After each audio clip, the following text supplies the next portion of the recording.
존경하는 국민 여러분, 사랑하는 당원 동지 여러분, 오늘도 이렇게 많이 와주셔서 정말 고맙습니다. 저기 천막당사에서 저를 만나는 시민들이 요즘에는 제게 이렇게 묻습니다. 더위에 많이 지치셨지요? 그러면 제가 이렇게 대답합니다. 뭘요? 이제 시작입니다.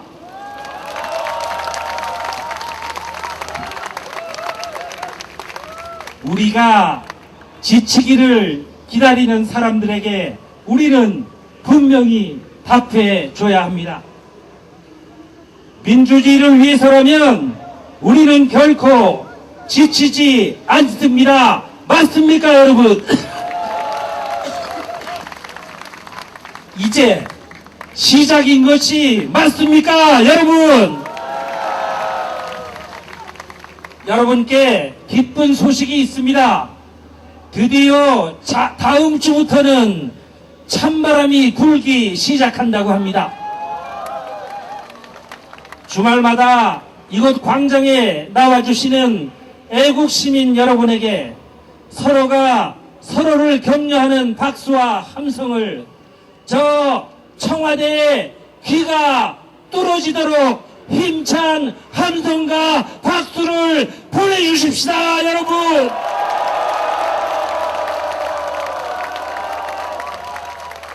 지난 대통령 선거를 전후해서 헌정사상 초유의 국기문란 사건들이 연이어 벌어지고 있습니다. 국가 정보기관의 조직적인 대선 개입, 경찰의 은폐 축소, 박근혜 대통령 캠프에 불법 유출된 정상회담 회의록을 대선 유세장에서 낭독한 일, 국정원의 정상회담 회의록의 무단 공개에 이어서 급기야는 어제 국정조사 증인으로 나온 원세훈, 김영판이가 증인 선서를 거부하는 헌정사상 초유의 일이 또 벌어졌습니다. 세상에 어느 정권, 어떤 대통령도 헌정질서를 이렇게 한꺼번에 마구 유린한 적은 없었다는 것을 저는 여러분에게 강조해서 보고드립니다. 국정조사에서의 증인의 선서 거부는 대놓고 진실을 말하지 않겠다는 대국민 선전포고이고, 새누리당 국회의원들은 대놓고 증인을 감싸고 변호하는 변호인단의 모습이었습니다. 원세윤과 김영판 증인의 태도는 국기문란을 저지른 자들의 반성하고 자숙하는 모습이 아니라 박근혜 대통령을 만들어내는 데 공을 태운 1등 공신들의 국민 무서운 줄 모르는 오만 방자한 태도였다. 저는 이렇게 생각하는데 맞습니까?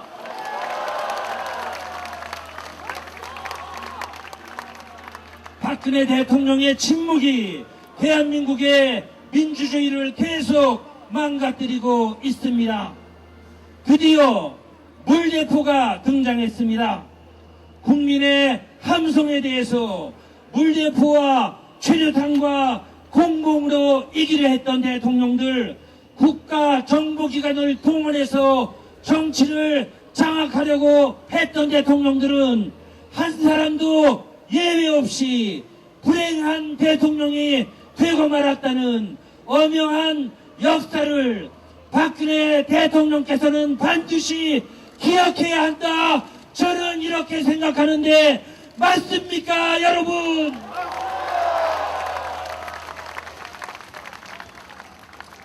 민주주의를 무너뜨린 자리에 월급 생활자와 중상층부터 세금을 쥐어짜겠다는 박근혜 정부의 폭탄 선언이 있었습니다. 재벌들의 비밀 금고와 슈퍼 부자들의 명품 지갑은 지켜주고 힘없고 백없는 월급쟁이와 시민들의 유리 지갑부터 털겠다는 발상은 국민들을 화나게 만들었습니다. 박근혜 대통령과 새누리당이 누구를 위해 정치를 하는 사람들인지 그들의 생얼굴 본색을 드러냈다고 생각하는데 여러분 동의하십니까? 중산층과 서민은 내일을 생각하면 그저 막막합니다. 다른 생각하다가도 문득 가계부채를 생각하면 전셋값을 생각만 하면 덜컥 숨이 막힌다고 하십니다. 아이들 데리고 길거리에 나앉을 생각하니 걱정이 태산인 판에 비밀 금고와 명품 지갑은 놔둔 채 유리 지갑부터 털겠다는 박근혜 정부에게 중산층과 서민들은 절망합니다. 분노합니다. 반드시 심판할 것입니다, 여러분. 개미들에게는 작은 모래알 하나가 폭탄일 수도 있다. 저는 이렇게 생각하는데 여러분 맞습니까? 민주주의가 무너지면 민생이 무너집니다. 민주주의가 망가지면 권력을 가진 사람들이 선거와 세금을 제멋대로 주무르게 됩니다. 권력을 장악한 세력이 선거를 제멋대로 주무른 것이 지난 대선을 전후해서 벌어진 국기문란 사건들이었습니다. 권력을 장악한 세력이 세금을 제멋대로 주무른 것이 이명박 정권 4대강 국민혈세 30조이고 부자감세 100조이고 최근에 박근혜 정부가 꺼내든 중산층 서민부터 쥐어짜기 증세다. 저는 이렇게 생각하는데 여러분 맞습니까? 민주주의가 무너지면 민생이 무너집니다. 민주주의가 없으면 세금을 거둘 땐 중산층과 서민이 맨 먼저이고 세금을 쓸 땐 재벌과 부자들이 맨 먼저인 나라 절대로 안 됩니다. 민주주의가 바로 서야 복지국가가 실현됩니다. 민주주의 없는 복지국가는 이 세상에 없습니다. 그래서 우리는 반드시 민주주의를 바로 세워야 하는 것입니다. 민주주의를 지키는 투쟁에 함께 하시는 국민과 당원 동지 여러분, 우리의 각오는 이제 시작뿐인 것 맞습니까, 여러분? 여러분 끝까지 함께 해 주시겠습니까? 민주주의를 회복하고 서민과 중산층이 제대로 사람 대접받는 사회 만들기 위해서 국민 여러분과 함께 우리 민주당이 앞장서겠습니다. 다 같이 하나로 힘을 모아서 무소의 뿔처럼 두려움 없이 전진합시다. 고맙습니다, 여러분. 반갑습니다. 전병환입니다. 고맙습니다. 존경하는 애국시민 여러분, 사랑하고 사랑하는 당원 동지 여러분, 감사합니다. 반갑습니다. 때약볕 무더위 속에서도 수은주가 30도, 33도 마구 아무리 올라가도 1차, 2차, 3차 회를 거듭하면 거듭할수록 더욱 굳은 의지와 더욱 강한 결기로 함께해 주시고 계시는 애국시민 여러분들과 우리 당원동지 여러분들께 깊은 감사를 올립니다. 여러분 고맙습니다.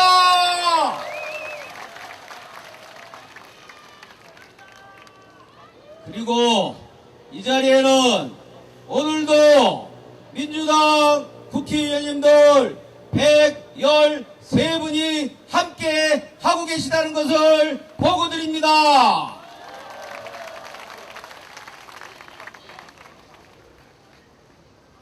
이것이 민심입니다.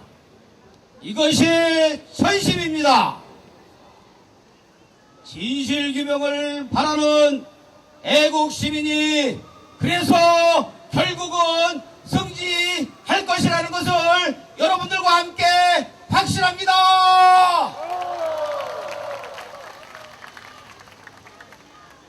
어제 마침내 원판 청문회가 열렸습니다. 그런데 원세훈, 김영판 두 사람 증인 선서를 거부하는 황당한 오만함으로 국민에게 정면 도전했습니다. 여러분, 뻔뻔한 거짓말로 국민을 우롱했습니다. 새누리당 의원들은 한술 더 떠서 대놓고 원판을 신주단지 모시듯 감싸기에 급급했습니다.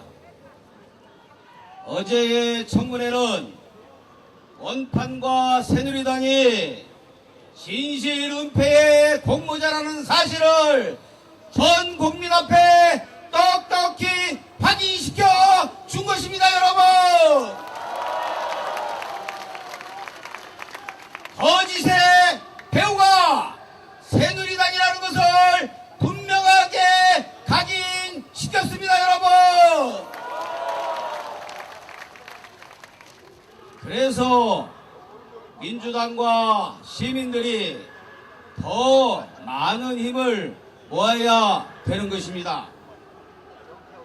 진실규명과 국정원 개혁을 위한 우리의 투쟁은 그래서 이제부터 다시 시작하는 것이라는 점을 국민 여러분들과 당원 동지들께 강력하게 보고드립니다.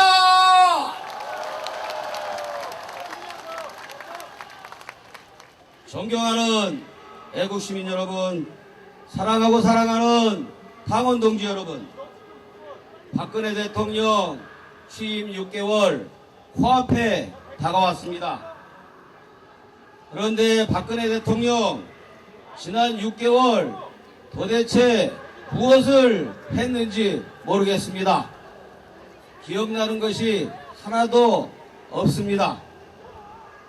일만 하지 않는 것이 아니라 말도 하지 않고 있습니다. 엊그제 광복절 경축사에서 서민이 궁금해하고 있는 것, 말해야 할 것들은 하나도 말하지 않았습니다. 재벌의 금고와 부자들의 명품 지갑은 호랑이 수염처럼 무서워하면서 봉급 생활자들은 거위의 깃털처럼 만만하게 여겨서 서민들 유리지갑만 털겠다고 하는 엉터리 세제 개편안 단 한마디 이런 방구의 사과의 말도 없었습니다. 여러분, 그리고 국정원, 지금 우리가 이곳 서울광장에서 외치고 있고 전국 방방곡곡에서 촛불 집회와 시국선언으로 요구하고 있는 국정원 개혁, 책임자 처벌, 대통령 사과, 단 이런 방구도 없었던 것입니다. 여러분,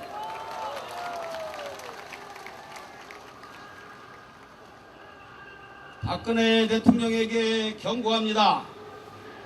국정원 불법 대선 개입 사건, 더 이상의 진실 은폐를 중단해야 합니다. 서민 착취형 세제 개편, 조삼모사식의 국민기만 즉각 중단해야 합니다. 지금이라도 즉각 시정하고 국민에게 사과할 것을 강력하게 요구합시다.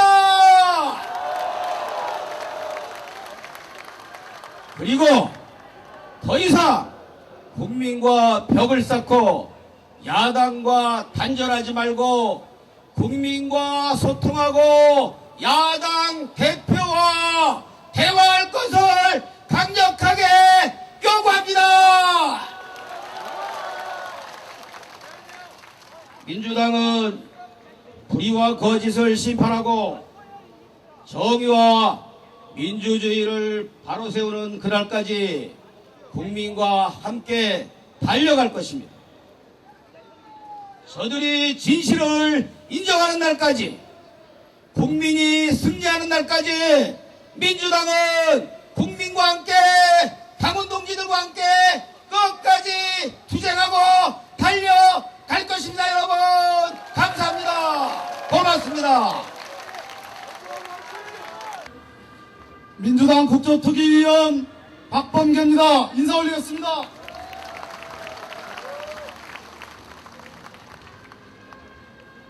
존경하는 애국 시민 여러분, 그리고 민주당 당원 동지 여러분, 어제 청문회 보셨습니까?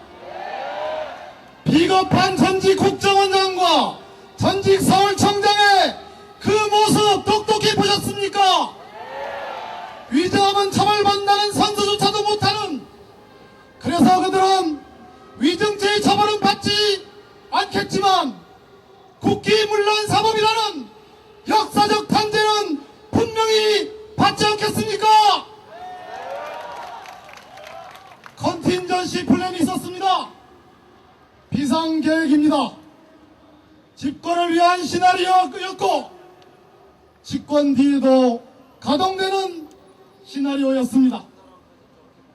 작년 12월 10일 권영세 종합상황실장은 여의도 모식당에서 기자와 지인들을 불러놓고 식사를 합니다.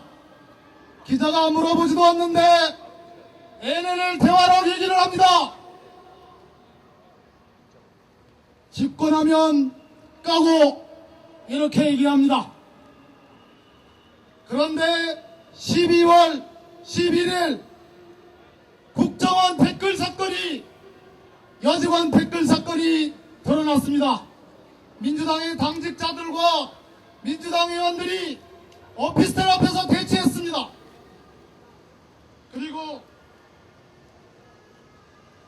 원세훈 원장에 의해서 지난 4년간 대북심리전의 일환 그 명분으로 대북심리전단을 주축으로 하는 대국민심리전이 드러나는 그 순간이 시작됐습니다. 12월 13일 국회 정보위에서 원세훈 원장을 불러놓고 대화록을 까라고 새누리당 정보위원들이 협박했습니다.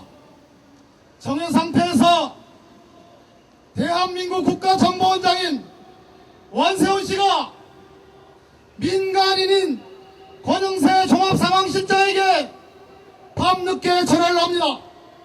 어제 국정조사에서 밝혀졌습니다. 왜 민간인인 권영세에게 전화를 했겠습니까? 그것은 다름 아닌 박근혜 대선 캠프의 2인자였기 때문에 NLL 대화록을 상의하고 거기서 머무르지 않고 대선과 관련된 여론 조작과 관련된 상의를 하기 위해서 전화를 한 것 아니겠습니까?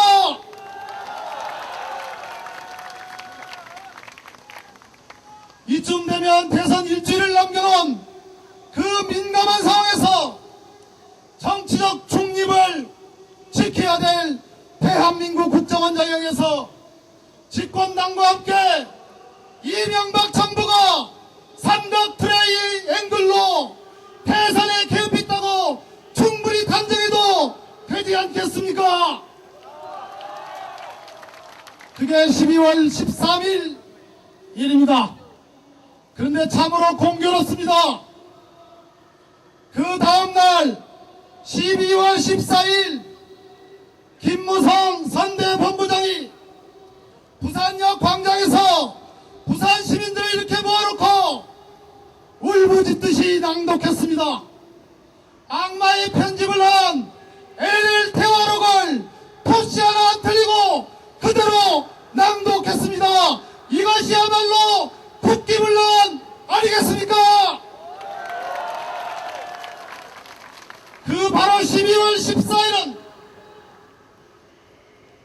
국정원 야직원이 제출한 그 노트북에서 몽땅 다 지웠는데 그나마 나머지 하나 파일 남아있는 것을 서울경찰청 디지털 분석팀이 그것을 실마리로 잡아 복구하고 발견한 그날입니다. 서울경찰청의 분석관들이 노다지다 그렇게 탄성을 불러일으켰습니다. 그런데 참으로 묘한 일이 벌어졌습니다. 12월 15일 문제의 그날 김용판 청장은 디지털 분석팀으로부터 복구되고 찾아낸 그래서 분석한 그 자료를 넘겨봤습니다. 그리고 수상한 5시간의 점심을 식당에서 합니다. 어제 국조특위위원들이 우리 민주당 의원들이 한결같이 물어봤습니다. 누구와 점심을 먹었냐고. 기억이 나지 않는다 했습니다. 손톱을 다쳐가지고 기억이 나지 않는다 했습니다. 손톱과 기억력에 상관관계가 있다는 말은 제가 태어나서 처음 듣는 말입니다.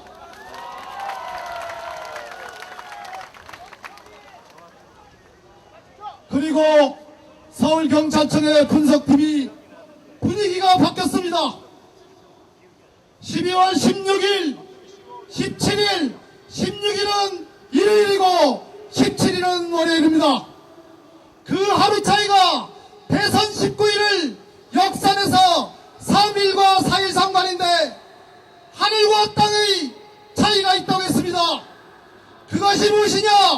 16일 늦은 밤이라도 16일을 디데이로 해서 허위의 수사 결과가 발표돼야지만이 다음날 17일 월요일자 조중동을 비롯한 주요 신문 일면톱에 댓글 없다라는 기사를 실리기 함 위하여입니다. 여러분, 그렇게 조중동은 주요 신문은 입을 맞춘 듯 일면톱으로 12월 17일자 조간신문에 댓글은 발견되지 않았다고 얘기를 했습니다. 그런데 참으로 묘합니다. 12월 16일 정오에 김무성 본부장이 기자들을 불러놓고 댓글이 발견되지 않았다는 증거가 들어오고 있다고 얘기를 했습니다. 누구한테 이러한 얘기를 들었나요? 누구한테 이런 정보를 입수했나요?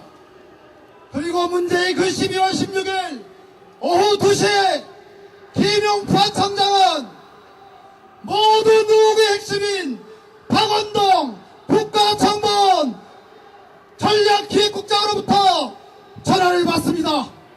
제가 물어봤습니다. 그랬더니 이렇게 얘기했습니다. 전화를 받은 것을 크게 후회한다고 얘기했습니다. 박원동이 한 말, 서울청 디지털 분석팀이 모든 자료를 분석했는데 왜 눈치를 보고 그걸 발표하지 않느냐고 서울청장이 얘기했습니다. 이쯤 되면 박원동과 박원동의 배후에 있는 집권여당의 신세들에 의해서 허위의 수사 결과가 발표하라고 압력을 가했다고 판단해도 되지 않겠습니까, 여러분? 12월 16일 문재인 후보와 박근혜 후보가 마지막 3차 토론을 했습니다. 역시 감금이냐 여론 조작이냐가 주요한 쟁점이었습니다. 그리고 토론회가 끝난 불과 1시간 뒤 약속된 시나리오에 맞춰 저들은 민주주의의 적들인 저들은 허위의 수사 결과를 발표했고, 우리는 그렇게 해서 지난 대통령 선거에서 부정선거에서 이러한 결과를 가져왔다. 저는 그렇게 생각합니다. 마지막으로 박근혜 대통령께 말씀드립니다. 헌법 26조 국민의 청원권 규정이 있습니다. 국민이 청원하는 경우 국가기관은 대답할 책무를 지고 있습니다. 그런데 박근혜 대통령은 강 건너 불구경을 넘어서 외면을 하고 있고, 민주세력 국민들의 토론 진상규명 책임자 처벌 대통령 사과의 요구를 외면하다 못해 멸시하고 있습니다. 국민이 용납하지 않을 것입니다. 국민과 소통하십시오. 소통이 멈추는 날 우리는 이곳 광장에서 대통령께 저항이라는 이름으로 민주주의를 반드시 회복하겠습니다. 여러분. 여러분 안녕하십니까. 민주 데스크 진실 데스크의 신경민입니다. 안녕하십니까. 여러분, 청문회가 뭡니까? 청문회는 듣고 또 듣자는 것입니다. 어제 원세훈 김용판 청문회는 도대체 말하지를 않아서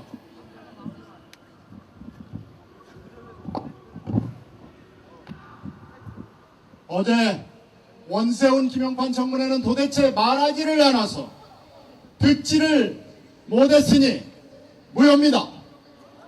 저는 무효라고 생각합니다. 증인 선서를 거부한 원판은 진실을 말하기를 거부했습니다. 국민을 모독하고 국회를 무시했습니다. 국민에 대한 도전이고 선전포고입니다.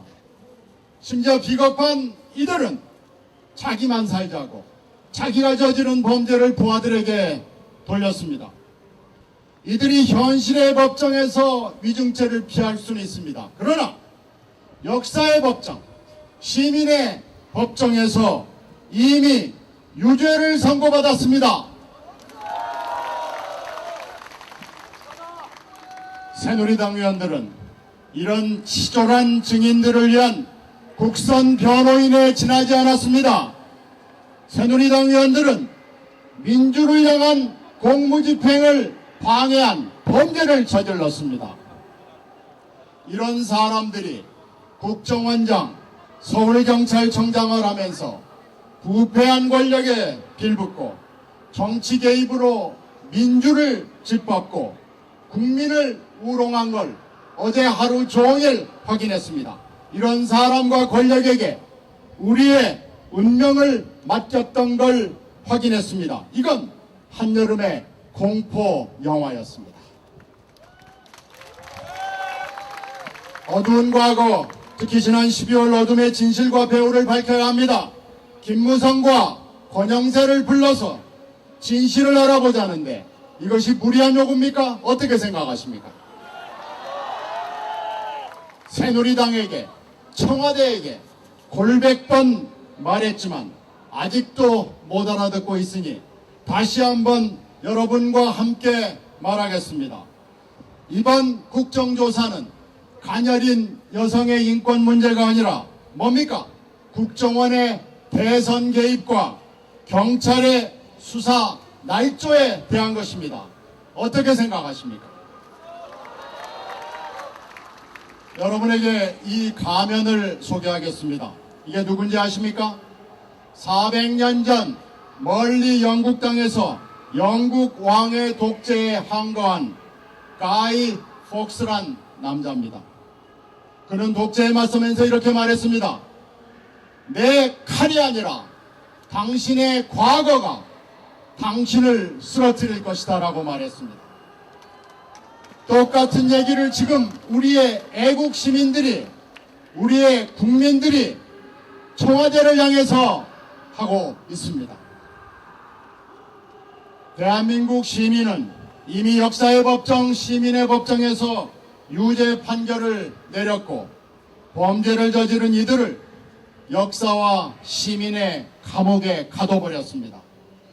과거를 감추면 감출수록, 거짓을 거짓으로 덮고 국기문란을 국기문란으로 덮을수록 진실은 흔적을 드러낼 것입니다. 어둠과 침묵의 망망대해에서 우리의 항해는 쉽지 않습니다. 그러나 우리의 항해는 여름을 지나 가을로 가도, 비가 오고 눈이 와도 진실의 등대로 향하고 민주의 항구에 도착할 것입니다. 지금까지 진실데스크, 민주데스크의 신경민이었습니다. 고맙습니다. 민주주의 파괴하는 국정원을